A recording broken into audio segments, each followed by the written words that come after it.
खबर पर बड़ी और सार्थक बहस के साथ हम लेकर हाजिर है आज की पंचायत में हूं आपके साथ रीमा पराशर। प्रधानमंत्री नरेंद्र मोदी ने आज एक नया नाम दे दिया दिल्ली वालों को, आपदा। और उनका कहना था कि दिल्ली में आपकी नहीं बल्कि आपदा सरकार है और दिल्ली पिछले 11 सालों से एक तरीके से आपदा में है। अब आपदा में है तो इसका जवाब अरविंद केजरीवाल ने दिया। उन्होंने कहा भाई आम आदमी पार्टी आपदा नहीं है, आपदा तो भाजपा में आई हुई है जिनके पास ना चेहरा है और ना ही विजन है। लेकिन इन सब के बीच एक एक करके प्रधानमंत्री नरेंद्र मोदी ने वो कच्चा चिट्ठा भी सामने रख दिया, पोल खोल के रख दी आम आदमी पार्टी की। और उन्होंने कहा कि जो जो वादे किए थे, चाहे वो बिजली की बात की गई हो या पानी की बात की गई हो, यमुना नदी की सफाई की बात की गई हो, तमाम ऐसे वादे किए गए थे, लेकिन कहीं कुछ दिखाई नहीं दे रहा है। इसलिए इस बार दिल्ली से इस आपदा को भगाना है, ये नारा आज दे दिया और बिगुल फूंक दिया एक तरीके से चुनाव का। लेकिन जवाब में अरविंद केजरीवाल ने कुछ बातें कही। जरा उन बातों की हकीकत आज जानने की कोशिश करेंगे, क्योंकि उन्होंने फिर आज वही राग अलापना शुरू कर दिया कि भाई दिल्ली में तो 2 सरकारें चलती हैं, जो काम हुए उसका क्रेडिट हमें जाता है, लेकिन जो नहीं हुआ वो केंद्र की सरकार ने किया और एलजी ने किया। तो इस बार भी तो चुनाव में यही सवाल खड़ा होगा ना अरविंद केजरीवाल जी, कि 2 ही सरकार फिर इसका मतलब चुनी जाएंगी। फिर अगले 5 साल के लिए आप यही बात क्या बोलेंगे अगर आप सत्ता में आते हैं कि भाई जो हुआ वो तो हमारे लिए, हमने किया, लेकिन जो नहीं हुआ उसकी जिम्मेवारी केंद्र पर। तो दिल्ली की जनता इस बार क्या इसी नारे, इसी वादे और इसी आपके इरादे के तहत आपको वोट देगी या नहीं देगी? इसी पर आज चर्चा करेंगे। खास मेहमान जुड़ेंगे। सबसे पहले प्रधानमंत्री के वो बयान और उसके बाद पलटवार, कुछ तस्वीरें।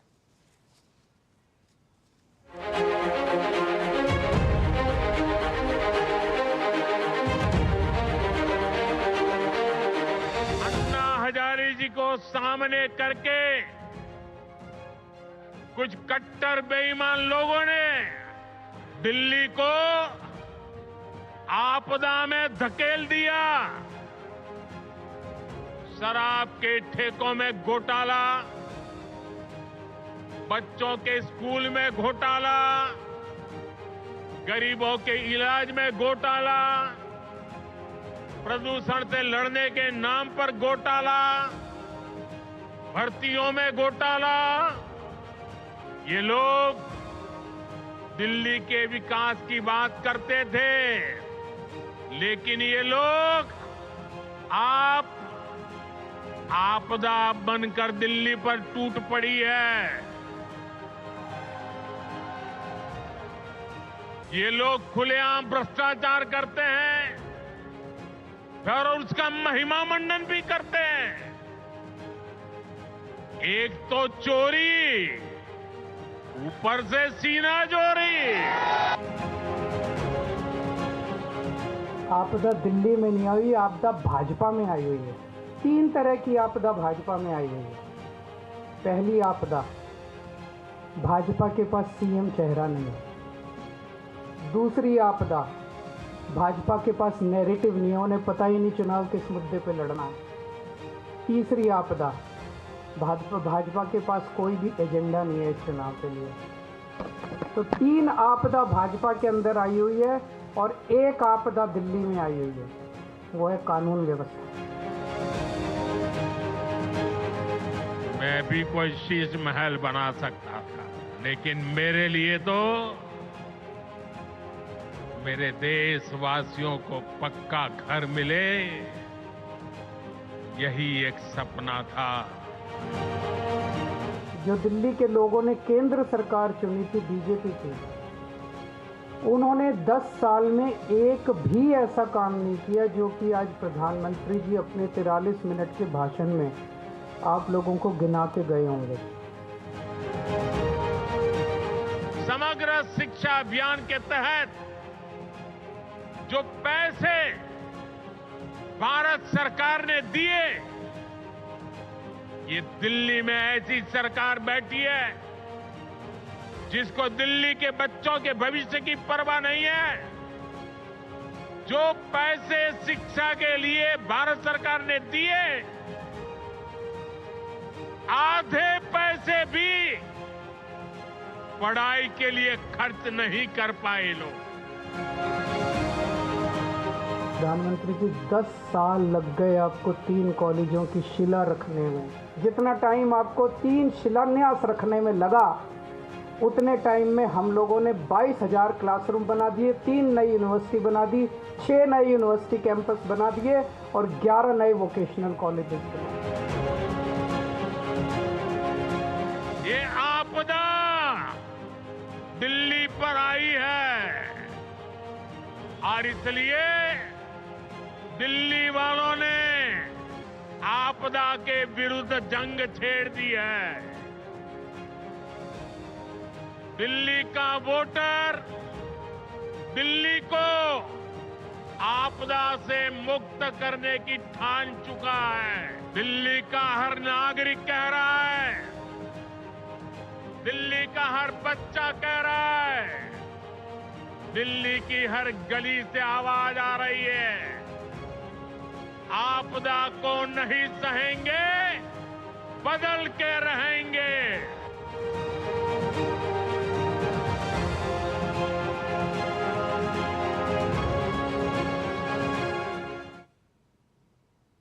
चलिए, तो आपदा वर्सेस अवसर। अब इस आपदा में अवसर कौन तलाश रहा है, किसे? दिल्ली की जनता की जो चाबी है ना, वो किसके हाथ में है? चर्चा करते हैं। खास मेहमान जुड़ गए हैं, वंशराज दुबे जी, आम आदमी पार्टी के प्रवक्ता हमारे साथ सीधे जुड़ गए हैं। कुछ ही पलों में हमारे साथ राधिका खेड़ा पक्ष रखने के लिए जुड़ेंगी भारतीय जनता पार्टी का। इसके अलावा दुष्यंत नागर जी हमारे साथ, राजनीतिक विश्लेषक और समर्थक कांग्रेस पार्टी मौजूद हैं। आज बहुत दिनों के बाद स्टूडियो में हमारे साथ वरिष्ठ पत्रकार और राजनीतिक विश्लेषक हर्षवर्धन त्रिपाठी जी भी मौजूद है। आप सभी का बेहद ही स्वागत है। लेकिन वंशराज दुबे जी, शुरुआत में आप ही से करना चाहूंगी। अब तो आपदा स्लोगन दे ही दिया प्रधानमंत्री ने, आपदा से मुक्ति दिलवानी है दिल्ली वालों को। आपदा आज ठीक कहा प्रधानमंत्री जी ने कि दिल्ली पर आई है, लेकिन दरअसल वो भारतीय जनता पार्टी के अंदर आई है। आज भारतीय जनता पार्टी के पास दिल्ली के अंदर न कोई नेता है, न कोई नियति है, न कोई एजेंडा है। 10 वर्षों से जहां एक तरफ अरविंद केजरीवाल जी लगातार अपने काम को लेकर आगे बढ़े, चाहे वह 2013 में बिजली, पानी, शिक्षा, स्वास्थ्य जैसे बुनियादी सुविधाओं की बात करनी हो, इंफ्रास्ट्रक्चर की बात करनी हो, महिलाओं की बस की यात्रा की मुक्त करने की बात हो, या फिर अब जो नई योजना अरविंद केजरीवाल जी देने जा रहे हैं दिल्ली की जनता के लिए, पूरी तरीके से भारतीय जनता पार्टी बौखलाई है। उसके कई सारे कारण आप देख लीजिए कि आज मुझे लगता है कि जब से 2100 रुपए प्रतिमाह महिलाओं को सम्मान राशि देने की घोषणा अरविंद केजरीवाल जी ने की है, पूरी भारतीय जनता पार्टी कपड़े फाड़ फाड़ कर चिल्ला रही है, अरे ये तो गलत रजिस्ट्रेशन हो रहा है, अरे ये तो ऐसे हो रहा है। जबकि इन्हीं लोगों ने 2014 में, आपको पता होगा, पूरे देश में मिस कॉल मार मार के लोगों को सदस्य बनाया था। छत्तीसगढ़ में रजिस्ट्रेशन करवाया, हरियाणा में रजिस्ट्रेशन कराया, उत्तराखंड में रजिस्ट्रेशन करवाया, महाराष्ट्र में रजिस्ट्रेशन करवाया। तो भारतीय जनता पार्टी के पास अरविंद केजरीवाल जी ने सही कहा कि ना कोई नेता है, ना कोई नियति है, ना कोई एजेंडा है। जो व्यक्ति स्वयं 27,700 करोड़ के मकान में रहता हो, वो आज शीश महल की बात कर रहा है। जो व्यक्ति 8,400 करोड़ की हवाई जहाज से चलता हो, वो आज शीश महल की बात कर रहा है। जो व्यक्ति दिन भर में 10 सूट बदलता और 10 सूट 10-10 लाख के होते हैं, वो व्यक्ति जो है शीश महल की बात कर रहा है। तो दिल्ली की जनता को अपने लाल केजरीवाल से प्यार है। अरविंद केजरीवाल जी ने जितनी गारंटियां आज तक दी रीमा जी, उसको उन्होंने जमीन पे उतार के दिखाया। जमीन पे उतारा महिलाओं की बस की यात्रा को, जमीन पे उतारा बुजुर्गों की पेंशन को, बुजुर्गों की तीर्थ यात्रा को। और आपको पता है रीमा जी, जब जब हमने गारंटी दी कोई, अरे ये कैसे होगा, महिलाओं की बस की यात्रा कैसे फ्री हो सकती है, तो बजट ही नहीं हमारे पास। बिजली कैसे फ्री हो सकती है, पानी कैसे फ्री हो सकता है, मोहल्ला क्लिनिक कैसे बन सकती है, फरिश्ते योजना कैसे लाओगे, अरविंद केजरीवाल। और आपने एक सवाल किया, आपने बहुत अच्छा सवाल किया कि ये सिचुएशन तो हो सकता है आगे भी रहेगी, लेकिन रीमा जी बहुत अच्छे से मैं बता दूं आपको कि दिल्ली की जनता ये बात जानती है, जिन कंधों पर पिछले 12 साल से अरविंद केजरीवाल जी को जो जिम्मेदारी दिल्ली की जनता ने दी थी, अरविंद केजरीवाल जी लड़े सीसीटीवी के लिए और सीसीटीवी लगा, अरविंद केजरीवाल जी लड़े मोहल्ला क्लिनिक के लिए और मोहल्ला क्लिनिक खुला, अरविंद केजरीवाल जी लड़े महिलाओं की बस की यात्रा के लिए और बस की यात्रा मुक्त हुई। मतलब लड़ लड़कर 11 साल में सरकार चली है, लड़ लड़कर हर काम के लिए लड़ना पड़ा है अरविंद केजरीवाल को। हाँ? हर अधिकार दिल्ली की जनता को दिलाएंगे, उसके लिए चाहे के पैर छूने पड़ेंगे, चाहे जो करना पड़ेगा हम लोग करेंगे। और दिल्ली की जनता ये बात जानती है, यही एक पार्टी है जो हमारे हक की और अधिकार की बात करती है। राधिका खेड़ा जी, लड़ लड़के उन्होंने 97% काम गिना दिए, सिर्फ 3 काम बचे हैं जो नहीं पूरे हो पाए। इसके लिए अरविंद केजरीवाल माफी मांग चुके हैं। अब 97% का स्ट्राइक रेट जिस सरकार का हो, तो कमाल की बात है ना फिर। सभी को नमस्कार। बिल्कुल 97% का स्ट्राइक रेट है। ऐसा स्ट्राइक रेट है कि ऐसा स्ट्राइक उन्होंने दिल्ली की जनता के ऊपर मारा। उन्होंने कहा फ्री बिजली पानी मिलेगा, रोज लाइट जाती है। पता नहीं है कौन सी दिल्ली में रहते हैं, हमारे यहाँ तो रोज लाइट जाती है जी। पानी की बात कर रहे हैं, नल का ऑन करिए, आधी दिल्ली में बदबूदार पानी आता है, जैसे अंडे की बदबू होती है। आधी दिल्ली के घर में काला पानी आता है और आधी दिल्ली के घर में नीला पानी आता है। क्या स्ट्राइक किया है जनता की पीठ के ऊपर, क्या स्ट्राइक किया है पीठ पीछे छुरा भोंकने का, वो केजरीवाल साहब जानते हैं। और वो कहते हैं कि हमने अपने सारे वादे पूरे किए, आपको तकलीफ हो रही है कि उन्होंने घर बना दिया। अरविंद केजरीवाल ने अपने बच्चों के सर पे हाथ रख के कसम खाई थी, ना मैं राजनीति में आऊंगा, ना मैं घर लूंगा, ना मैं गाड़ी लूंगा। बढ़िया वैगन आर में चलते थे, आज देखिए बेहतरीन बेहतरीन लंबी लंबी गाड़ियों में चल रहे हैं। घर देखिए, घर ऐसा है कि अच्छे अच्छे अमीरों को शर्म आ जाए, इतने महंगे महंगे पर्दे और फर्श तो भैया 5 स्टार होटल को भी पीछा छोड़ दे, जिसपे रोज चमकाई करवानी पड़ती थी, तभी वो शीशे से ज्यादा चमकता था, इसीलिए उसका नाम शीश महल भी है। तो अरविंद केजरीवाल साहब ने अपने लिए वो घर बनाया। और आप कह रहे हैं मोदी जी ऐसे चलते हैं, ऐसे रहते, वो तो हर प्रधानमंत्री का पूरे पहले से चलता आ रहा है। वही प्रधानमंत्री का घर है जिसमें वो रह रहे हैं, उन्होंने तो नहीं बनाया। वो तो सारे ना हमारी सरकारें थी 54 इयर्स इस देश में जिनकी सरकार थी, वो इन्हीं के साथी है। वही सबसे भ्रष्ट सोनिया गांधी और राहुल गांधी की पार्टी, जिसको स्वयं अरविंद केजरीवाल ने 8 महीने पहले उंगली के हाथ से बटन से हाथ में वोट दिया था, क्योंकि कैंडिडेट अरविंद केजरीवाल साहब जहां पे वोट डालने गए थे वहां कांग्रेस का था। फिर हाथ में हाथ डाल के गले मिलते हुए उन्होंने राहुल गांधी के साथ कहा था हमने एक दूसरे को वोट दिया है। आप बात करते हैं कि हमने ये काम किया वो किया, बिल्कुल। तो शराब घोटाला भी गवाइए, जिसको खुद फिर मैं कहूंगी ये हमने उजागर नहीं किया, कांग्रेस पार्टी जो इनकी साथी है, जिनके साथ इन्होंने गठबंधन में चुनाव लड़ा दिल्ली का, उसी कांग्रेस पार्टी ने उसको एफआईआर भी दर्ज करी। उसी कांग्रेस पार्टी ने कहा कि अरविंद केजरीवाल को जेल भेजो। तो पहले आप अपना घर सुलझाइए। दिल्ली की जनता को आपने मुफ्त बिजली पानी, और आप मैं सुन रही थी क्या कह रहे थे कि मोहल्ला क्लिनिक, याद है ना मोहल्ला क्लिनिक के क्या हालात थे, कैसे पानी में भर के मछलियां भी मिली थी तैरती हुई। और मैं आप चलिए रहीवा जी, आज अगली बार एक शो कराइएगा जिसमें दिल्ली में लगी जितनी मोहल्ला क्लिनिक है वहां जाके देखेंगे क्या स्थिति। आधे से ज्यादा जगहों पे मैं आपको गारंटी से कह सकती हूँ कहीं पे मोहल्ला क्लिनिक ही नहीं है। अब रजौरी गार्डन आइए, नहीं मिलती कहाँ है, जनकपुरी जाइए, नहीं मिलती कहाँ है। फिर ये कहते हैं कैमरे लगाए। अब तो पूरी दिल्ली में आपको अपने कैमरामैन को भेज के बोलना चाहिए कि कहाँ कहाँ कैमरा लगे हैं, कब से नहीं चल रहे हैं। वहां पे आम आदमी पार्टी ने अपना स्टिकर तो लगा दिया, केजरीवाल साहब ने ये लगवाया, लेकिन वो कैमरा काम नहीं करता। और बड़ी बड़ी मेन मार्केट, लाजपत नगर जाइए, डिफेंस कॉलोनी जाइए, जहां पे वो नहीं चल रहे। ओके। और ये लगातार जो ये आपदा दिल्ली पे आई है ना, क्योंकि दिल्ली की जनता ने कई बार केजरीवाल साहब पे विश्वास कर लिया।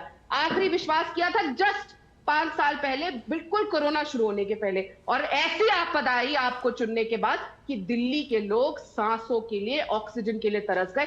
लाशें थी दिल्ली की सड़कों पर कोरोना काल में, जब लोग सिर्फ सांस के लिए तड़प रहे थे, और आज भी सांस के लिए तड़प रहे हैं क्योंकि पोल्यूशन इतना ज्यादा है। और वो केमिकल या पता नहीं क्या लाना था केजरीवाल साहब ने कि ऐसा केमिकल है या क्या है मेरे पास, या पंजाब में मेरी सरकार बनाइए तो उसके बाद पराली ही नहीं चलेगी। और कहा था कि अरे यमुना जी तो ऐसे साफ होगी कि डुबकी मार मार के बता तो दिया ना, वो बता रहे हैं कि दिल्ली के संविधान में दिक्कत है, दिल्ली में काम करने नहीं दिया जाता, दिल्ली के संविधान में दिक्कत है। हर्षवर्धन त्रिपाठी जी, अब 2 बातों से ही पूरी बात खत्म हो जाती है। फिर अरविंद केजरीवाल ने प्रेस कॉन्फ्रेंस की, अभी उन्होंने शुरुआती इस बात से की कि दिल्ली के संविधान में दिक्कत है। दिल्ली में सरकार 2 चुनी जाती हैं, और जो एक सरकार चुनी जाती है वो तो पूरी मेहनत से काम कर रही है, लेकिन जो दूसरी सरकार चुनी गई है वो उस काम में अड़ंगा डालती है।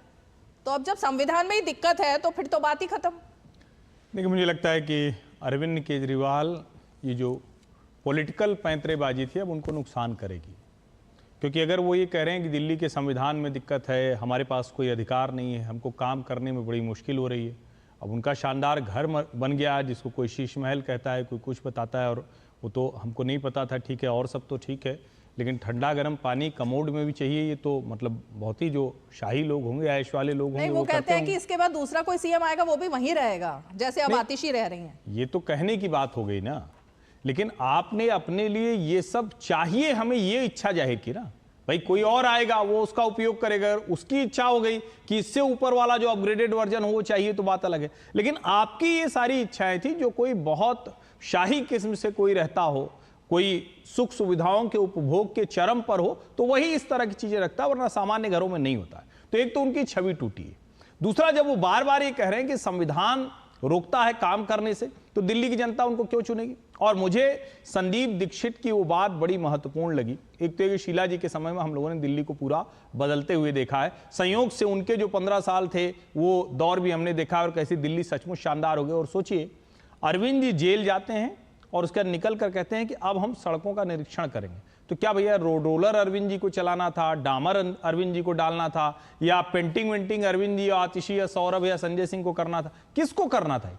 दिल्ली की जनता अब इस तरह की पॉलिटिकल पैंतरेबाजी से त्रस्त आ चुकी है। और अगर उनको लग रहा है कि भाई हम कुछ नहीं कर पा रहे, तो संदीप दीक्षित तो कह रहे हैं कि भाई यहां तो प्रधानमंत्री से बड़ा कोई नहीं हो सकता है, भारत सरकार यहां बैठती है और वो चाहते हैं कि पूर्ण राज्य का दर्जा हो। अब कोई कहेगा कि पॉलिटिकल पार्टी के तौर पर भाजपा भी चाहती थी, सब कोई चाहता है, लेकिन शीला दीक्षित के समय में क्या कोई ऐसी मुश्किल आई?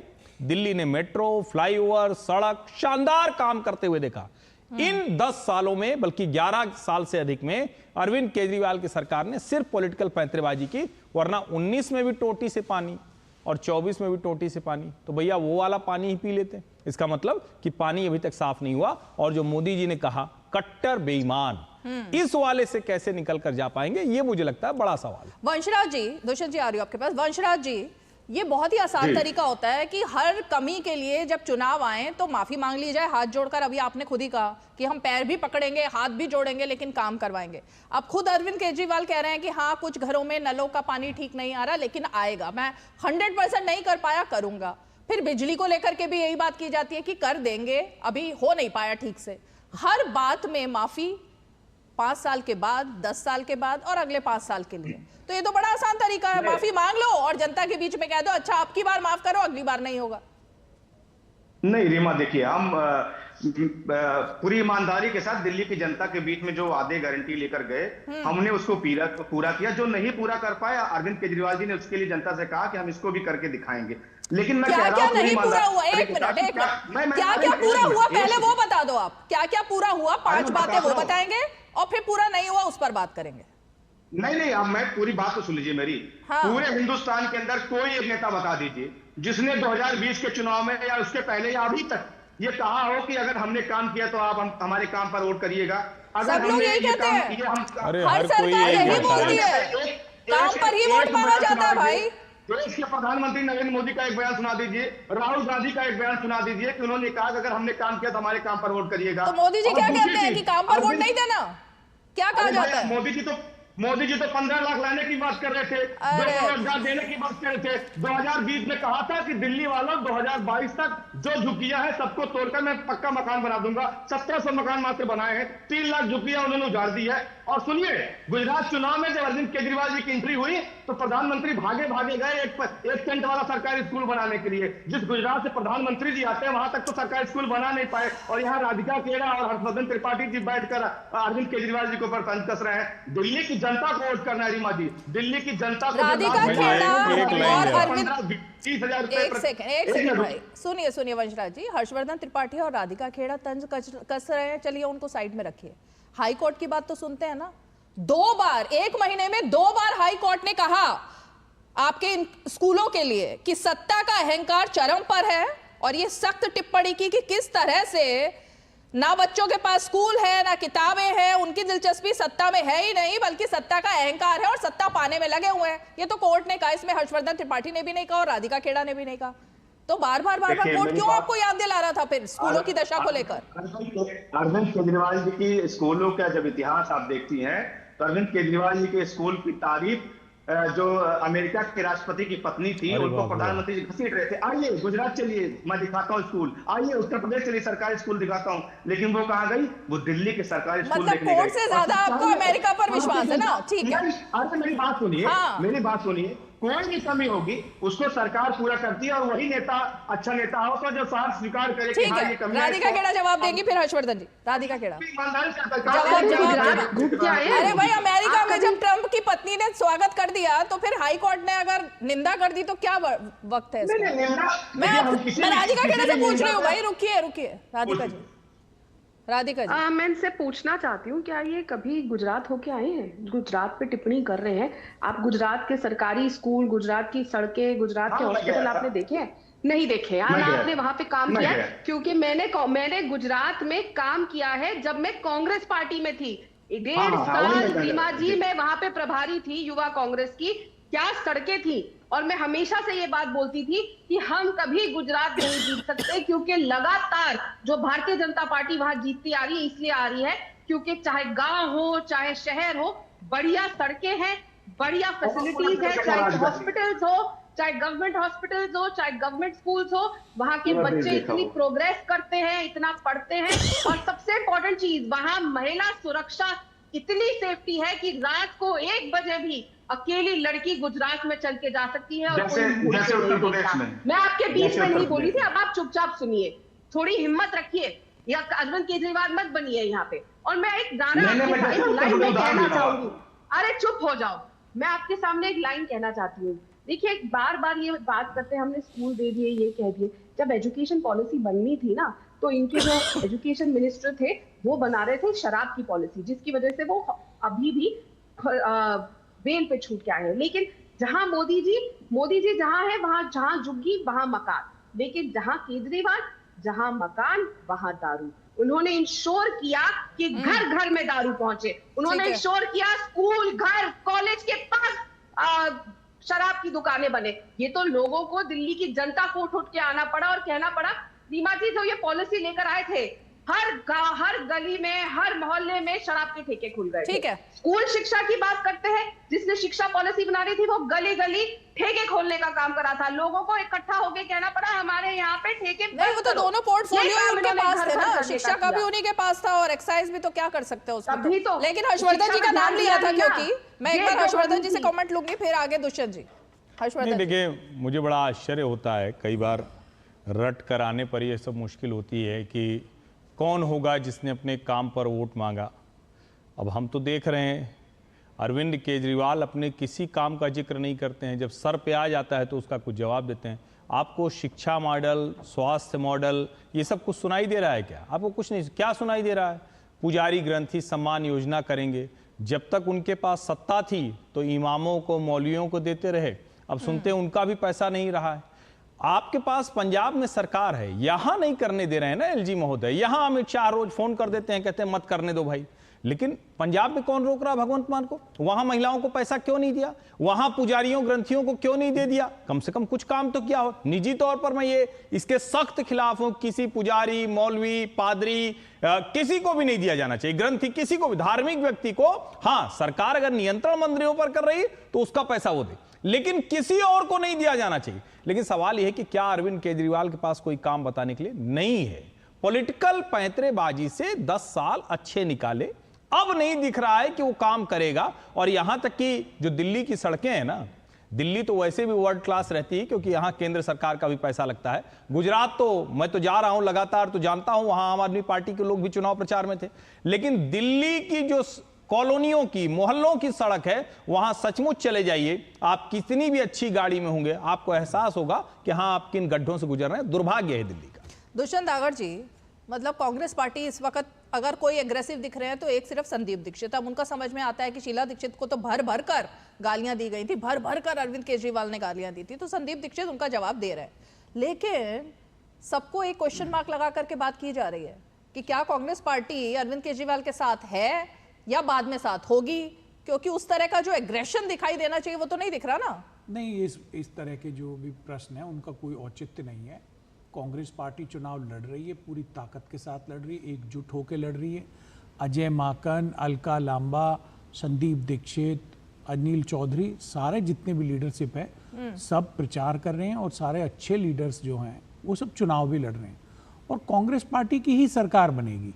ये 11 साल में जितने इन्होंने वादे किए कोई पूरा नहीं कर पाया। अरविंद केजरीवाल जी पढ़े लिखे व्यक्ति हैं और वो अच्छी तरह से जानते हैं कि देश की राजधानी का क्या महत्व होता है। पिछले बारिश के समय में हमने देखा किस तरह से दिल्ली में वाटर लॉगिंग की समस्या हुई।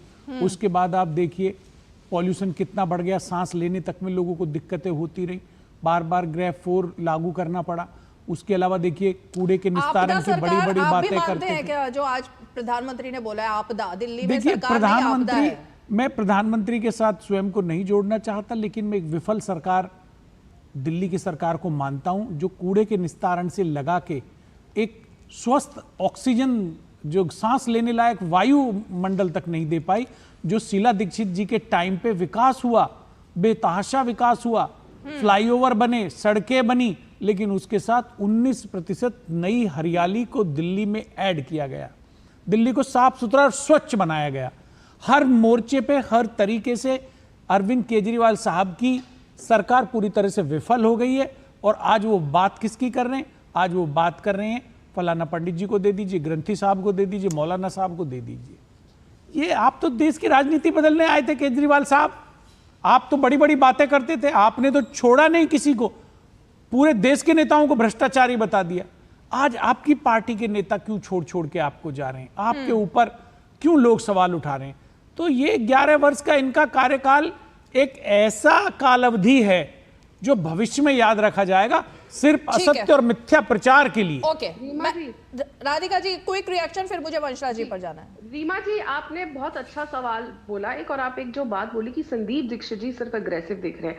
आपको याद होगा जब अरविंद केजरीवाल को अरेस्ट करने पुलिस जा रही थी तो सबसे पहले जिसने शीला दीक्षित को सबसे महाभ्रष्ट महिला बताया, उनके सुपुत्र यही संदीप दीक्षित, जो आज केजरीवाल को भ्रष्ट बता रहे। आज से 7 महीने पहले जब अरविंद केजरीवाल अरेस्ट हो रहे थे, सबसे पहले अगर कोई कांग्रेस का नेता अरविंद केजरीवाल के घर जाके खड़ा हुआ था और कहा था ये गलत है, इन्होंने कुछ नहीं किया, तो ये वही संदीप दीक्षित थे। वो पार्टी लाइन दिल्ली थी की ना जनता उनकी। ये पार्टी की लाइन कैसे हो सकती है? उनकी माँ को, जिसने, देखिए ये हम लगातार देखते आ रहे हैं, जिसने अपने पिता की भावनाओं को साइड रखा, महाराष्ट्र में नतीजा देखा, उस उद्धव ठाकरे का क्या हुआ। अखिलेश यादव ने अपने पिता की इच्छा के खिलाफ रख के, वही मुलायम सिंह यादव जी जो लगातार कहते थे कि कांग्रेस मेरे घर ईडी सीबीआई भेजती है, मेरे को जेल भेजना चाहती है, मेरे बेटे ने उनके साथ अलायंस करके पार्टी का सत्यानाश कर दिया, हमने रिजल्ट वहां देखा। यहाँ पे भी वही देखने को मिलेगा।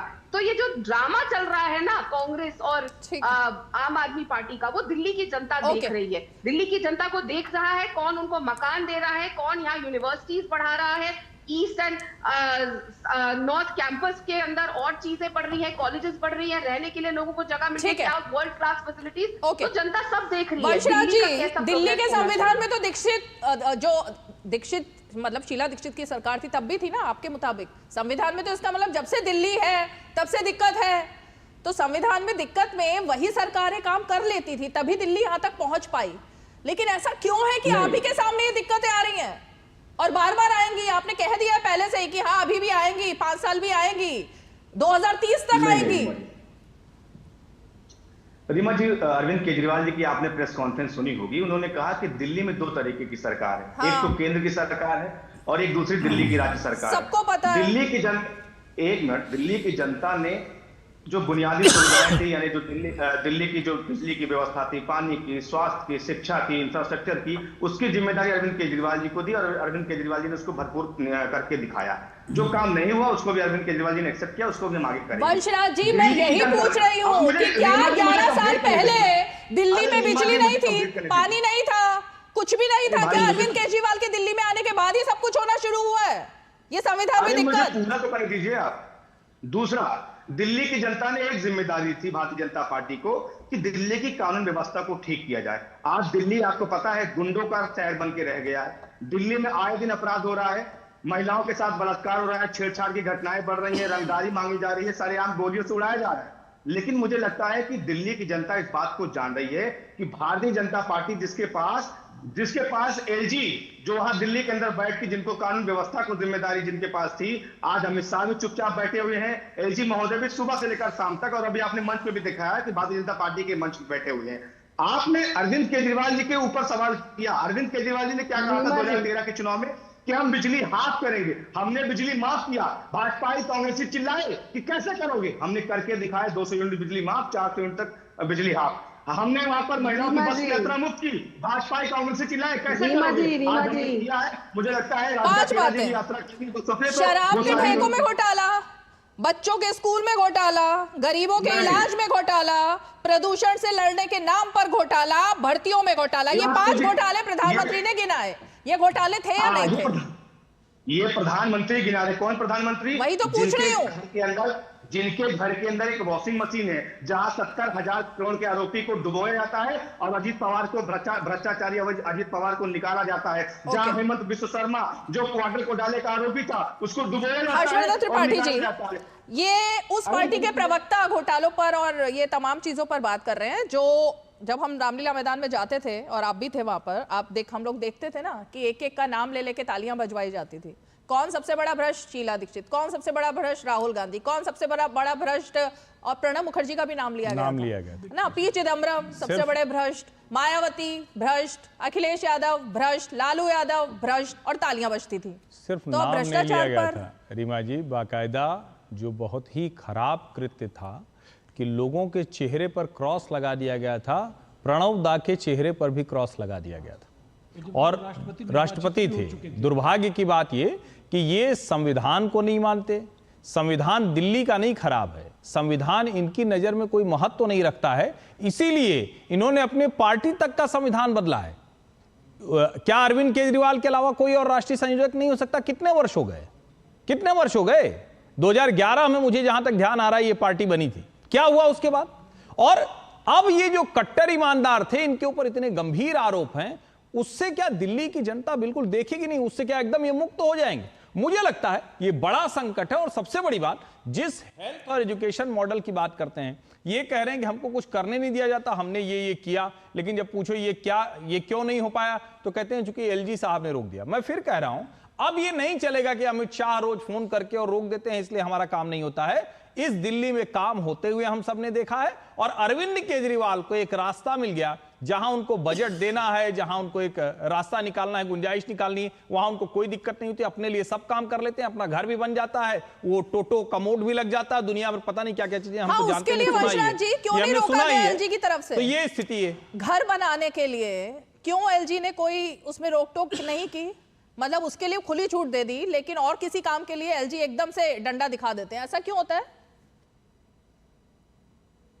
ये सवाल मेरे से है? आप ही से तो है। शीश महल और उसकी तो बात हो रही है, तो वो तो उसी में वही तो रह रहे हैं। देखिए, पहली चीज रीमा जी, प्रधानमंत्री नरेंद्र मोदी का जो घर बना है वो मुझे लगता है कि प्रधानमंत्री ने अपने पैसे से नहीं बनाया। एलजी की बात हो रही है, एलजी उसमें रोक टोक नहीं की। रीमा जी इनसे पूछिए वो घर किसने बनाया था जहां मोदी जी रहते हैं? पूछिए जरा इनसे किसने बनाया था? जहां अरविंद केजरीवाल जी रहते हैं वो घर दिल्ली के मुख्यमंत्री के लिए बना, किसी व्यक्ति विशेष के लिए नहीं बना। प्रधानमंत्री भी जिस घर में रहते हैं वो देश के प्रधानमंत्री का घर है और वो अभी का नहीं है। वही मैं कह रहा हूँ। तो अभी मुख्यमंत्री का भी अभी उसमें कंस्ट्रक्शन नहीं हुई है। अरे भाई उसमें अभी कंस्ट्रक्शन नहीं हुई है। अरे अभी हुआ लोकसभा क्या हुआ? सदन बनने से 2 साल पहले हुआ। आपने जाके देखा कमोड कैसा है वहां पर? अभी हुआ, देखा क्या जाके? ये काम आप करिए, ये काम आप करिए। हम क्यों करें? आपके घर की वीडियो किसने रिलीज की? क्यों वो वीडियो सामने आई? कैसे पता लगा सबको? कमोड कैसा है ये काम आप चेक करिए ना।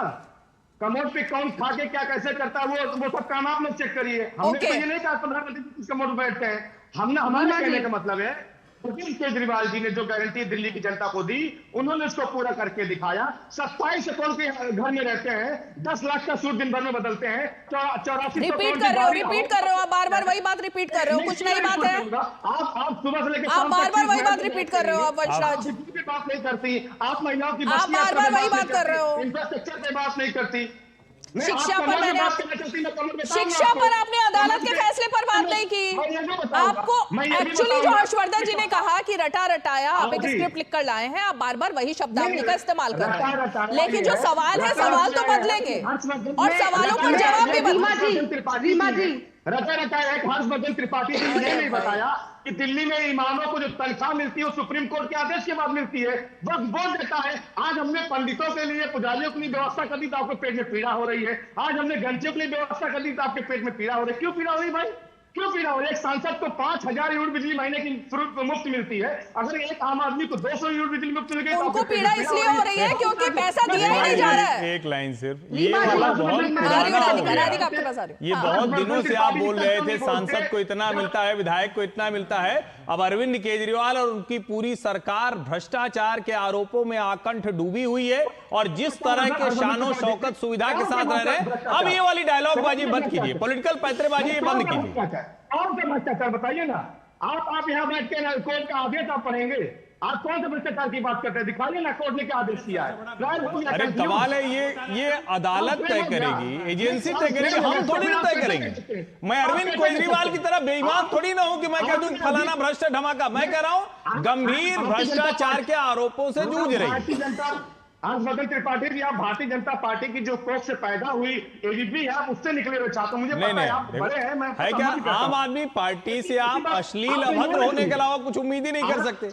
लेकिन गंभीर भ्रष्टाचार के आरोप अब आम आदमी पार्टी को परेशान करते हैं, मुश्किल में डाल रहे हैं। बेईमानी अब चलती नहीं है, पॉलिटिकल पैंतरेबाजी नहीं चल रही है। प्रधानमंत्री ने जो कहा कट्टर भ्रष्टाचार, कट्टर बेईमान का आरोप अब चिपक रहा है। अरे तो प्रधानमंत्री ने भी कहा था कि मेरे पागल में कोई भ्रष्टाचारी खड़ा हो। वंशराज दुबे जी एक मिनट, आपने शुरुआत में ही पहले ही सवाल के जवाब में कहा था प्रधानमंत्री ने आज भर भर कर गालियां दी। प्रधानमंत्री की तो कोई गाली हमें सुना ही नहीं दी, उन्होंने गाली कब दी? लेकिन इस शो में आपने लगातार तीसरी चौथी बार ऐसी हरकत की है जिसको मैं कह सकती हूँ गाली ही है। वो एक सभ्य भाषा में भी जवाब दिए जा सकते हैं, सौम्यता के साथ भी जवाब दिए जा सकते हैं, लेकिन हाइपर होकर, चीख कर और किसी को उल्टा सीधा कहकर, तोहमत लगाकर अगर यही जवाब आपके पास है तो अभी आपकी पार्टी की पॉलिसी हो सकती है, आपकी पार्टी की पॉलिसी हो सकती है वो यहाँ नहीं आपकी हो सकती है पॉलिसी। मैंने बेईमान कहा? हर्षवर्धन त्रिपाठी कैसे कह सकते अरविंद केजरीवाल जी को बेईमान? हर्षवर्धन त्रिपाठी कैसे कह सकते अरविंद केजरीवाल जी को बेईमान? मैंने कहा प्रधानमंत्री को बेईमान? उन्होंने अदालत की बात की भाई, अदालत की बात की उन्होंने। मैं फिर से बताता हूं गंभीर भ्रष्टाचार के आरोपी अरविंद केजरीवाल और उनकी कैबिनेट के लोग, गंभीर भ्रष्टाचार। और अरविंद केजरीवाल को जिनके ऊपर आरोप लगाते थे उनका जरा एक आध कोई प्रमाण लेके आइएगा। तमाशा अब नहीं चलेगा, बहुत हो गया। देश की जनता जवाब लेगी। आप मुझे गाली दे देंगे, आप शब्द कह देंगे, आप टीवी की बहस में किसी को कुछ भी कह देंगे, उससे अब कोई फर्क नहीं पड़ने वाला। आम आदमी पार्टी की गुंडागर्दी से कुछ नहीं होने वाला। वो शब्द अपशब्द यही सब करके नहीं चलेगा। गुंडागर्दी भाजपा के लोग करते हैं। वंशराज दुबे जी 2 बार गलत बयानी करने पर, गलत आरोप लगाने पर, प्रूफ ना देने पर 2 लोगों से माफी मांग चुके हैं। 2 लोगों से नहीं, अरविंद केजरीवाल ने जितने लोगों से माफी मांगी वो भारत के राजनीति के इतिहास में और कोई नहीं मांगा। तो इसलिए सोच समझ कर बोलना चाहिए, बिना किसी प्रूफ के नहीं तोहमत लगानी चाहिए। राधिका खेड़ा जवाब देंगी। यही चीज तो मोदी को भी सोचनी चाहिए थी। राधिका खेड़ा ओके सुनिए राधिका खेड़ा। देखिए, ये लगातार बात कर रहे हैं कि मोदी जी इस घर में रहते हैं, मोदी जी उस घर में रहते हैं। मोदी जी जिस घर में रहते हैं उस घर में सबसे पहले देश के प्रधानमंत्री जो रहे थे 1984 में राजीव गांधी जी रहे थे। ये घर किसने बनाया इनको ये तक नहीं पता। और इनको पता है, आप जानते हैं प्रधानमंत्री के आवास में कितने कमरे हैं? प्रधानमंत्री के आवास में कुल 2 कमरे हैं। ना वहां पे 2.5 करोड़ के बाथरूम है, ना जकूजी है, ना टोको जो भी वो कंपनी है इतनी महंगी जिसके टॉयलेट सीट है जो सीट भी गर्म होती है, ना वो है, ना 2 करोड़ रुपए के किचन अप्लायंसेस है, ना 11 करोड़ के पर्दे हैं। ऐसे रहते हैं देश के प्रधानमंत्री। देश के प्रधानमंत्री होने ने खुद आज बताया कि मेरे पास अपना घर भी नहीं है। उन्होंने कुछ नहीं बनाया। उन्होंने जो कुछ किया है देश की जनता के लिए कर रहे हैं। दिल्ली की जनता को घर देने का काम किया है। आपने कितने घर दे दिए? आपने तो जो हेल्थ केयर बेनिफिट्स, आयुष्मान योजना है प्रधानमंत्री की, वो भी दिल्ली वासियों तक जाने नहीं दी। और खुद जब केजरीवाल साहब और उनकी जो मुख्यमंत्री है, बीच में मत बोलिए, मैं आपके बीच में नहीं बोली थी। आप लगातार झूठ बोल रहे थे, ये लगातार झूठ बोल रहे थे, मैं इनके बीच में नहीं बोली। आप बोलिए मत।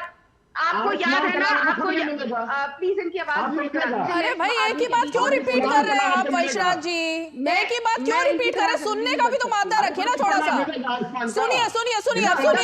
जो देखिए, इसका मतलब सुई बिल्कुल सही जगह लगा जाके लगी है, मिर्ची बखूबी लग रही है। मैंने सच बोला, फुदकने ये लग रही है। तो जब बोल रहे थे, मैं तो एक बार कुछ बीच में नहीं बोल रही। लगातार जब मैं बोलती हूँ हर्षवर्धन जी बोलते हैं, बीच में फुदकते हैं, क्योंकि सच कड़वा होता है और इनको जाके चुभता है। फिर ये कहते हैं कि भाई हमने ये कर दिया, हमने वो कर दिया। अब मैं आपको रिसेंट की प्रेस कॉन्फ्रेंस बताती हूँ जिसमें आतिशी जी बैठी हुई थी और केजरीवाल साहब बैठे हुए थे, क्योंकि आतिशी जी तो पीसी करती नहीं, केजरीवाल साहब करते हैं सारी पीसी साथ बैठ के। हमारी मुख्यमंत्री को तो बोलना अलाउड नहीं है क्योंकि मेन मुख्यमंत्री तो साथ बैठे होते हैं। तो जब मेन मुख्यमंत्री बोल रहे थे और कह रहे थे कि मैं आपका इलाज फ्री कराऊंगा, ये कराऊंगा, तो एक आदमी खड़ा हुआ उस प्रेस वार्ता में और उसने कहा कि मेरा तो इलाज हुआ नहीं, ना जो आपने वादे किए थे वो हमारे पूरे हो रहे। तो केजरीवाल साहब को बोलना पड़ा बैठो बैठो, इनका पता ले, उनका एड्रेस लो, मैं आपका बेस्ट से बेस्ट इलाज कराऊंगा। लगातार इनकी सारी चीजें सामने आती है। और आज आपने देखा जो तस्वीरें आपके चैनल पे चल रही हैं, उन लोगों के चेहरे पे खुशी देखिए। और वहां के लोग अलग अलग सेक्शंस में बैठे हुए थे, कैमरा लगातार उन पे पैन होता था। जब एक एरिया के लोगों का नाम आता था कि इस एरिया के लोग चाबी लेने आ रहे हैं, तो वहां के लोग खड़े होके अपने साथियों को प्रधानमंत्री के साथ खड़े होते चाबी देखते हुए खुश हो रहे थे।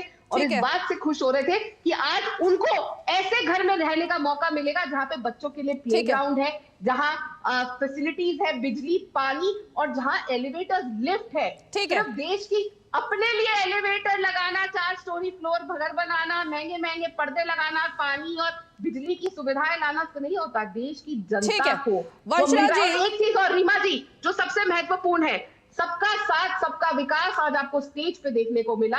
जो हम ये जानते हैं कि हमें सबका वोट नहीं मिलता है, लेकिन फिर भी वहां पे जो लोगों को घर की चाबी मिली वो हिंदू भी थे, मुसलमान भी थे, और हर अलग अलग श्रेणी के लोग थे। वंशराज दुबे जी, अगर रिपीटेशन से बाहर निकले तो मेरे ख्याल से वापस मुद्दे पर आइए, अगर आपकी स्क्रिप्ट से थोड़ा आगे बढ़े, है ना? जी थोड़ा सा मुद्दे पर आइए कि पुजारी की आपने बात कही, ये सारी बातें तो अब चुनाव से एन पहले 2 हफ्ते पहले फ्लाईओवर भी निकल कर आ रहे हैं सामने। पुजारियों के लिए भी बात हो रही है, सिखों के लिए भी बात हो रही है, तमाम बातें हो रही हैं, गलतियों के लिए माफियां भी मांगी जा रही हैं। ये सब भी तो चुनाव से पहले हो रहा है। तो अगर चुनावी हिंदू कहा गया तो गलती क्या हो गई? और फिर पुराने जो बयान है वो भी वायरल हो रहे हैं ना, फिर उनसे कैसे झुठला सकते हैं आप? बिल्कुल बिल्कुल। देखिए, मैं राधिका जी हमारी बड़ी बहन, इनको मैं जवाब देता हूँ। इन्होंने आयुष्मान योजना का तारीफ की। मुझे लगता है कि राधिका जी खुद भी जो है आयुष्मान का लाभ दिल्ली के अंदर नहीं उठा सकती। खैर, दिल्ली के अंदर रीमा जी आपको पता हो कि मिनिमम वेजेस जो एक मजदूर के लिए तय किया गया है वो है 18,000 रुपए प्रति माह। और आयुष्मान के अंदर क्या है कि अगर आपकी इनकम महीने की 10,000 रुपए तो आपको ये लाभ नहीं मिलेगा। आपके घर में फ्रिज है तो ये लाभ नहीं मिलेगा। आपके अंदर अगर आपके घर के अंदर अगर एक स्कूटर है, मोटरसाइकिल, तो आपको ये लाभ नहीं मिलेगा। यानी अरविंद केजरीवाल जी जहां एक तरफ ये कह रहे हैं कि हम 1 रुपए से लेकर 1 करोड़ तक का इलाज मुफ्त कराएंगे, संजीवनी योजना के तहत 60 साल के ऊपर के बुजुर्गों को, चाहे वह प्राइवेट अस्पताल इलाज कराएं, चाहे वह तो वो जिस लड़के ने जो हाथ खड़ा किया था पत्रकार, मतलब जो भी था वो उसने फिर क्यों उसका नाम और नंबर लिया गया? जब एक क्राइटेरिया ही नहीं है, उसका नाम नंबर क्यों लिया गया अरविंद केजरीवाल की तरफ से? क्यों कहा गया मैं कराऊंगा इलाज? वो राधिका खेड़ा जी की भारतीय जनता पार्टी द्वारा भेजा गया लड़का था। ये कैसे पता लगा? मुझे पता था अभी यही पॉइंट आने वाला है। मुझे पता था, ये कैसे पता लगा वो बीजेपी का बंदा था? अरे वो मैं बता रहा हूँ, जैसे अभी राधिका जी बता रही है वैसे मैं भी बता रहा हूँ। हम लोगों ने पता कर लिया, अभी शाम को आपको दे देंगे डिटेल कि कहाँ का रहने वाला था, उसको किसने भेजा था। अच्छा, उसकी इंक्वायरी शुरू हो गई है। आपको पता है ना कि चुनाव आयोग ने अभी 2 लोग के ऊपर मुकदमा दर्ज कराया है, जिसने संजय सिंह की पत्नी का जो है वोटर लिस्ट से नाम कटवाने के लिए एप्लीकेशन दी थी। तो सारी चीजें आ जाएंगी। अरविंद केजरीवाल जी से लड़ना भाजपाइयों के बस की बात नहीं है। महिलाएं आपकी की भाभी जी की रिश्तेदार है, फैमिली झगड़े में नाम पे उन्होंने वोटर लिस्ट से नाम कटवाया, याद है ना? जो 2 महिलाएं हैं जिन्होंने नाम कटवाया है वो आप ही की संजय सिंह और उनकी वाइफ भाभी जी की फैमिली फ्रेंड्स है। आपस का झगड़ा है महिलाओं का, जिस वजह से उन्होंने वो आवेदन दिया, वो भी आपके जानकार निकले। ये भी तो बताइए ना दीदी, क्या सच बताने की हिम्मत करिए। अरविंद केजरीवाल मत बनिए कि बच्चों के सर पे हाथ रख के कसम खा के मैं ना राजनीति करूंगा, ना घर लूंगा, ना घर लूंगा। सबसे झूठा, सबसे भ्रष्ट अगर आदमी देश का कोई है तो वो अरविंद केजरीवाल है। दिल्ली को आप पता आपके नाम पे आपको मिली, आप भ्रष्ट हैं। क्यों बच्चों की दीदी आपने अच्छा बताइए, रीमा जी पूछिएगा ये कौन सा आम आदमी पार्टी, ये कौन सी आम आदमी है जिसकी एक बहुत बड़ी पार्टी को एक्चुअली प्रॉब्लम क्या है ना वंशराज जी, प्रॉब्लम क्या है नहीं एक सेकंड मुझे ब्रेक लेना है, लेकिन राजनीति में कसमों वस्मों का तो वैसे भी समझ में आ रहा है कोई मतलब होता नहीं ना वंशराज जी, क्योंकि जो हर्षवर्धन जी ने कहा, 1 मिनट सुनिए ना, अब हर्षवर्धन जी ने जो बात कही कि गाड़ी नहीं लूंगा, बच्चों की कसम खाकर बोला मैं बड़ा घर नहीं लूंगा, बंगला नहीं लूंगा, 2 BHK में रह लूंगा, फिर मैं गाड़ी नहीं लूंगा, ये तमाम बातें तो बोली गई, लेकिन अब इसमें खैर कोई क्लैरिफिकेशन होता नहीं। कसम नहीं खानी चाहिए थी, वो अच्छा नहीं। मैं एक कंप्लीट कर लूं। बच्चों की कसम नहीं खानी चाहिए थी, ये तो मतलब अंतरात्मा की आवाज है ना। मैं एक कंप्लीट कर लूं। देखिए, आपने एक सवाल किया कि पुजारियों का नहीं हुआ वो दिल्ली का क्या होगा।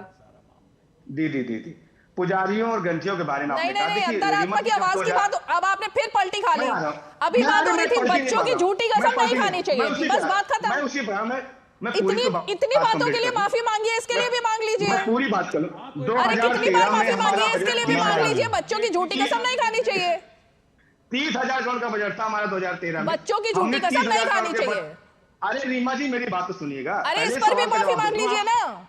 अरे मैं बोल रहा हूँ ना, उस पर जवाब दे रहा हूँ आपको। अच्छा दे रहे हैं, उस पर जवाब दीजिए, जल्दी दीजिए। हाँ बिल्कुल दे रहा हूँ। हाँ 2013 में अभी आपने कहा कि आपने अब तक क्यों नहीं किया, आप क्यों कर रहे हैं पुजारियों ग्रंथियों को लेकर, जो आपको भी पीड़ा हो रही है। मैं ये कह रहा हूँ कि 2013 में हमारा बजट 30,000 हाँ मुझे पीड़ा हो रही है, क्योंकि मुझे पहले बहुत खुशी हुई, फिर अचानक से अरविंद केजरीवाल का वो बयान सामने आ गया। उन्होंने कहा कि ये बीजेपी वाले मंदिर मस्जिद बनाएंगे, फिर तुम्हारे बच्चों को पुजारी बना देंगे। फिर मुझे बड़ी पीड़ा हुई कि ये क्या बोल दिया। मेरी नानी ने कहा था कि जहां मस्जिद तोड़कर मंदिर बना वहां हमारे राम कैसे रहेंगे। हमने बिजली का, पानी का, शिक्षा का, स्वास्थ्य का, सब ये सब सारी चीजें फ्री में दी। और हमने बजट को भी बढ़ाकर 80,000 करोड़ रुपए किया। अभी तो पुजारी पर बात हो रही थी, फिर आप कहाँ पहुंच गए। अरे सुन तो लीजिए, मैं आ रहा हूँ उसी पे। उस समय हमने क्या किया, हमने सारी योजनाएं मुफ्त की दी और हमने बजट भी बढ़ाया, 80,000 करोड़ रुपए दिया।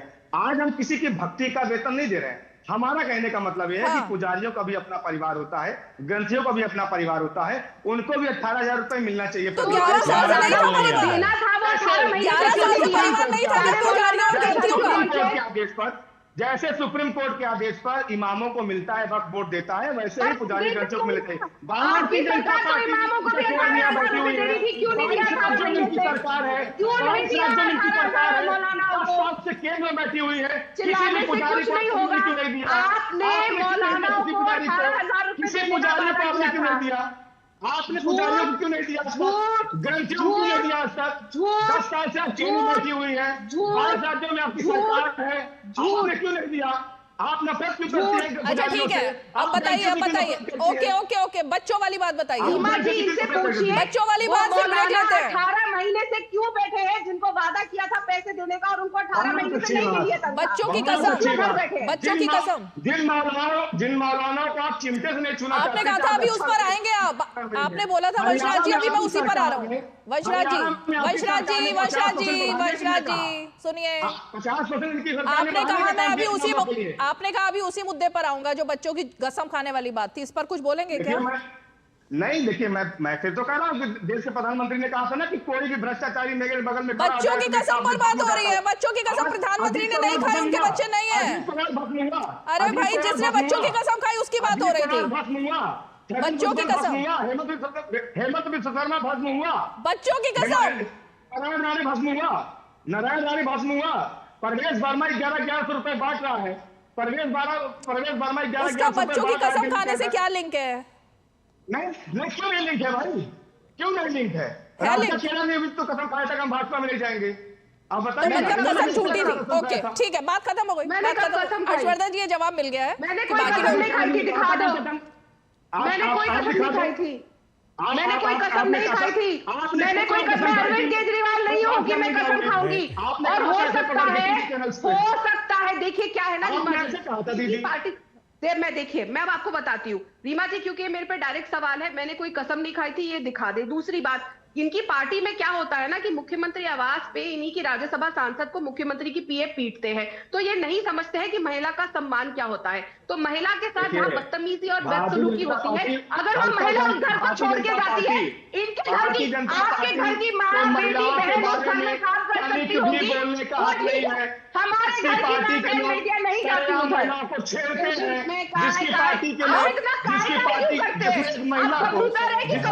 इतना काय काय क्यों करते हैं लगातार? एक सेकंड वंशराज जी, कहाँ छेड़ा महिलाओं को? अरे भाई किसने छेड़ दिया महिलाओं को? किसने महिलाओं को छेड़ा? वंशराज जी, महिलाओं को किसने छेड़ा? किसने छेड़ा? मेघालय ने इन्हीं की पार्टी का नेता, अरे किसने छेड़ा? चलाता है। हाँ मेघालय में बता रहा हूँ, मेघालय के अंदर इन्हीं की पार्टी के नेता वैशाल्य चलाता है।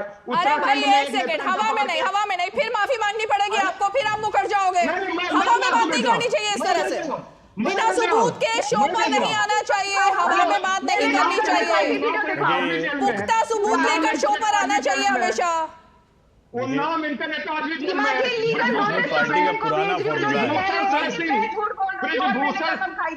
मेरी तरफ से इस आदमी को नहीं फिर आपको माफी मांगनी पड़ जाएगी वंशराज जी, नहीं करना चाहिए ऐसे गलत बात, इस तरह नहीं बोलना चाहिए। महिला खिलाड़ियों के साथ आपने हवा में अभी बात की है, थोड़ा धैर्य रखिए। चलिए ब्रेक लेते हैं, ब्रेक लेते हैं, छोटा सा लीगल नोटिस सर्व होगा अगले 24 घंटे में। रीमा जी, इन्होंने जो मेरे पे सवाल रखा, छोटा सा ब्रेक लेते हैं। मैंने कसम खाई थी कांग्रेस नहीं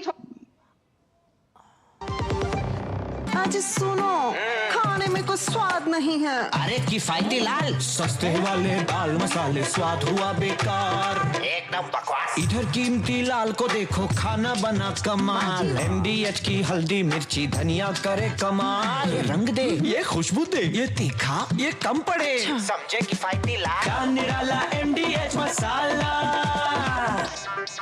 happy birthday my dear.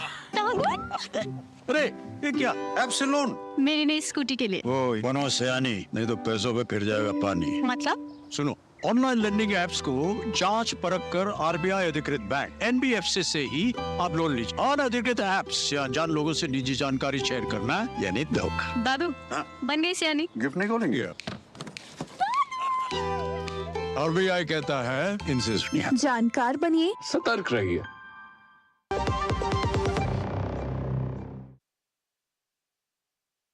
Vanshraj जी, मेरे ख्याल से इधर उधर की बहुत बातें कर ली आपने, लेकिन आपने बहुत बड़ा आरोप लगा दिया और वो इस हल्ले गुल्ले में आप उससे बच के नहीं निकल सकते।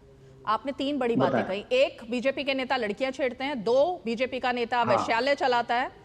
अब मुझे इसके प्रूफ चाहिए अभी इसी शो पर। 5 मिनट बचे हैं, दीजिए। दिल्ली पुलिस ने बृजभूषण शरण सिंह के खिलाफ एक वैश्यालय चलाता है बीजेपी का नेता। कौन नेता है, कहाँ चलाता है, कौन नेता है, कहाँ चलाता है, नाम और पूरी डिटेल चाहिए। नहीं, पूरी डिटेल दीजिए। अरे सुन तो लीजिए, आपने 3 सवाल किया। आपने कहा कि बीजेपी का नेता लड़कियां छेड़ता है। हाँ। ये आरोप आपको पता है कि दिल्ली के अंदर हरियाणा की महिलाएं बैठकर वहां पे लगाती रही। दिल्ली की पुलिस पॉलिटिकल गेम जहां पर खेला गया वो मामला अदालत में था, उस पर कार्रवाई हो चुकी है। मुझे पॉलिटिकल गेम पर बात नहीं करनी, आपके आरोप पर मैं बात कर रही हूँ। बीजेपी का नेता मेघालय में वैश्यालय चलाता है, इस पर मुझे जवाब चाहिए। जो वैश्यालय चलाता है, बीजेपी का नेता वैश्यालय चलाता है। अभी रिपोर्ट भेज रहा हूँ मैं आपको। उत्तराखंड के अंदर एक अंकिता भंडारी लड़की थी, उसने सुसाइड कर लिया। आपको पता नहीं है क्या उत्तराखंड के अंदर क्या हुआ? तो ये देखिए, भारतीय जनता पार्टी झूठ बोल रहे हैं। ये इस तरह से कहना किसी भी पार्टी के नेता के बारे में ज्ञान मत दिया करो यहाँ पे झूठे आदमी। ये बताओ कि आपने मेघालय में बीजेपी का नेता वैश्यालय चलाता है, इसका जवाब दीजिए। नहीं वंशराज जी, इतना बड़ा आरोप आप नेशनल टीवी पर बैठकर लगा रहे हैं बीजेपी के नेता पर। नाम बताइए नेता का, नाम बताइए नेता का। जो है मेघालय के अंदर उस नेता का मैं भी डिटेल आपको भेज रहा हूँ। आपने ऐसे ही बोल दिया, आपने हवा में बोल दिया, इसका मतलब शर्म आ रही है आपको? इतना बड़ा आपने आरोप लगाया, झूठा वो भी। आपने एक झूठा आरोप लगाया है यहाँ पर बैठकर कि बीजेपी का नेता एक वैश्यालय चलाता है। आपके पास नाम नहीं है, पता नहीं है, कुछ नहीं है आपके पास। रीमा जी, ये दुर्भाग्यपूर्ण है। ये दिल्ली में अरविंद केजरीवाल की पार्टी के प्रवक्ता का ये व्यवहार, इस तरह से आप कुछ भी बोल देंगे बिना किसी प्रमाण के, बिना किसी सबूत के। कोई भी करता है। अब क्या ये कह दिया जाए कि पूरी आम आदमी पार्टी को कहें? अगर आम आदमी पार्टी का एक जो मंत्री था उसको क्यों राशन कार्ड क्या था वो, और उसके बाद क्या हम पूरी पार्टी के लिए ऐसे कहें? कुछ भी आप बोलते हैं। आपको ये तक जानकारी नहीं कि कब कहां क्या बोलना चाहिए। कमाल कर रहे हैं। किसी भी पार्टी के लिए इस तरह की बात कहना, आपको माफी मांगनी चाहिए। आपके पास कोई प्रमाण अगर है तो बताइए, नहीं तो माफी मांगनी चाहिए। मेरा ये मानना है किसी भी पार्टी के लिए, किसी भी पार्टी के किसी नेता के लिए इस तरह से चरित्रहीनता का आरोप लगाना ये बिल्कुल गलत है। और आम आदमी पार्टी के लोग अगर इस तरह का आरोप लगा के जा रहे हैं, ये बहुत शर्मनाक है। मैं 20 नेताओं की लिस्ट आपको भेजता हूं। मुझे लिस्ट मत भेजिए, मुझे लिस्ट मत भेजिए। आपने जो कहा उसका प्रमाण दे दीजिए, आप लिस्ट मत भेजिए मुझे कोई लिस्ट नहीं चाहिए। नहीं, मुझे 20 नेताओं को भेजूंगा। 20 का नहीं, मेघालय के नेता का नाम बताइए जो वैश्यालय चलाता है, अभी उस पर कार्रवाई होगी। नाम बताइए। मैं भेज रहा हूं ना आपको। भेजिए नहीं, नाम बोलिए आप शो पर नाम बोलिए। कौन है वो मेघालय का नेता बीजेपी का? मैं नाम नहीं लूंगा। क्यों नहीं लेंगे नाम? क्यों डर है आपको? आपने आरोप लगाया और अब चले जाएंगे आप शो से। ट्वीट कर रहे हैं, ट्वीट कर रहे हैं। आपके पास नाम नहीं है, आपने झूठ बोला, आपने झूठ बोला, आपने झूठ बोला, आपने झूठ बोला वंशराज दुबे जी। दर्शकों को मैं एक बार फिर से बता दूं कि वंशराज दुबे ने शो पर एक बहुत बड़ा झूठ बोला और कहा कि मेघालय में बीजेपी का एक नेता वैश्यालय चलाता है, और अब उनसे नाम पूछा जा रहा है, वो नाम नहीं बता पा रहे हैं। अब वो कह रहे हैं वो ट्वीट करेंगे इस बात को, क्योंकि उनके पास कोई सबूत नहीं है, नाम नहीं पता, पता नहीं पता, कुछ नहीं पता। ऐसी बात करेंगे। ब्रिजभूषण जनता पार्टी के बारे में आप क्या जानती है? ब्रिजभूषण शरण सिंह के बारे में दिल्ली पुलिस ने रिपोर्ट दाखिल की है। ब्रिजभूषण शरण सिंह मेघालय के नेता नहीं है। मेघालय का कौन सा नेता है, वो उसका नाम बताइए। मैं इसको एडमिट कर रहा हूँ कि मेघालय का मैं रिपोर्ट देता हूँ। ब्रिजभूषण जनता पार्टी के बारे में मुझे अच्छे से पता है। तो आप माफी मांग रहे हैं, आपने गलत बोला, बीजेपी आप माफी मांग रहे हैं, आपने गलत बयानी की।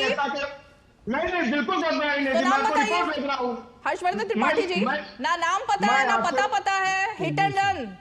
नहीं रीमा जी, और मुझे अभी लगता कसम है खा लेंगे। इतना गैर जिम्मेदार, इतना स्तरहीन कोई किसी पार्टी का प्रवक्ता बर्ताव करे। और मैं कह रहा हूं कि अगर जब आप कहते हैं इतनी देर में वो कहां घूम कर चले गए, इस तरह से टीवी चैनल पर बोलना, ये बिल्कुल गैर जिम्मेदाराना है। ये वही व्यवहार है जो पिछले 11 वर्षों से अरविंद केजरीवाल कर रहे थे। अब वही व्यवहार उनकी पार्टी के प्रवक्ता इस तरह से स्तरहीन तरीके से नेशनल टेलीविजन पर कर रहे हैं। ये दुर्भाग्यपूर्ण, ये दुर्भाग्यपूर्ण है। पेंशन मिलेगी, बुजुर्गों को तीर्थ यात्रा मिलती रहेगी, बुजुर्गों को जो है संजीवनी। अब मैं जान रहा हूं आप बुरी तरह से फंस गए, गलत बयानी कर गए, माफी मांग लेनी चाहिए, गलती हो गई तो माफी मांगनी चाहिए। आप उसकी जगह फिर दाएं बाएं जा रहे हैं। आपको माफी मांगनी चाहिए किसी के भी लिए अगर आपको पता नहीं है। और मैं फिर कह रहा हूं, देश भर में ढेर सारी घटनाएं होती हैं जिसमें कार्रवाई होती है, लेकिन किसी पार्टी पर, आपकी पार्टी के एक मंत्री पर गंभीर आरोप थे, क्या पूरी पार्टी को कह दिया जाए? क्या किसी पार्टी के किसी नेता पर हो तो इस तरह से आरोप लगाया जाए? ये शर्मनाक है, ये स्तरहीन व्यवहार, इससे बचना चाहिए। आपकी पार्टी को इसका संज्ञान लेना चाहिए कि एक नेशनल टीवी के प्राइम टाइम शो में बैठकर आम आदमी पार्टी ने एक बड़ा आरोप लगाया और उसके पास कोई सबूत भी नहीं थे। ना वो इस सबूत को दे पाए हैं, ना वो नाम बता पाए हैं, और इतना बड़ा आरोप भारतीय जनता पार्टी पर लगाया है। और शो में अभी भी वंशराज जी ना माफी मांग रहे हैं, ना अपने शब्द वापस ले रहे हैं। किसको भेजेंगे, किसको भेजेंगे सबूत? आपको रीमा जी, आपको व्हाट्सएप पर। हाँ, व्हाट्सएप पे भेजूंगा। अभी आपको नहीं पता? नहीं, प्राइवेट में माफी मांगना और सार्वजनिक तौर पर इस तरह की बात करना, इसका कोई मतलब नहीं है। माफी नहीं मांगता, इसका कोई मतलब नहीं है।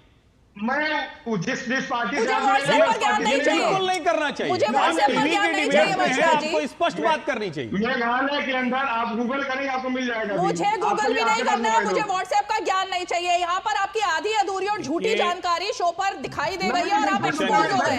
चलिए फाइनल कमेंट कुछ देखिए रीमा जी, यही इनका चरित्र है, झूठ बोलो, जोर से बोलो। 2100 रुपए का भी ये फॉर्म भरवा रहे हैं, इनकी सरकार है, ये चाहते तो दे सकते थे, लेकिन जैसे इन्होंने कह दिया ना कि फला नेता फला पार्टी का वैश्यालय चलाता है, इसी तरह के इनके सारे झूठे वादे हैं। ठीक है, चलिए बहुत बहुत शुक्रिया। में लोग इन्हें पहचान चुके। हमारे साथ आज 5 की पंचायत में जुड़े, और इसीलिए यही वो बात है और यही वो कहानी है एक तरीके से जो खुलकर सामने आ जाती है, क्योंकि बहुत सारे झूठ जब एक साथ बोले जाते हैं तो कुछ ना कुछ मुंह से स्लिप ऑफ टंग हो ही जाता है, जो आज इस शो में भी हुआ। लेकिन जाहिर तौर पर भारतीय जनता पार्टी को शायद इसका संज्ञान लेना चाहिए कि बार बार इस तरह से आरोप लगाना और उस तरह से भाग जाना संसद में तो हो ही रहा था, अब टीवी शो में भी हो रहा है। 5 की पंचायत में आज इतना ही। सोमवार को फिर होगी मुलाकात, तब तक के लिए हमें दीजिए इजाजत। नमस्कार।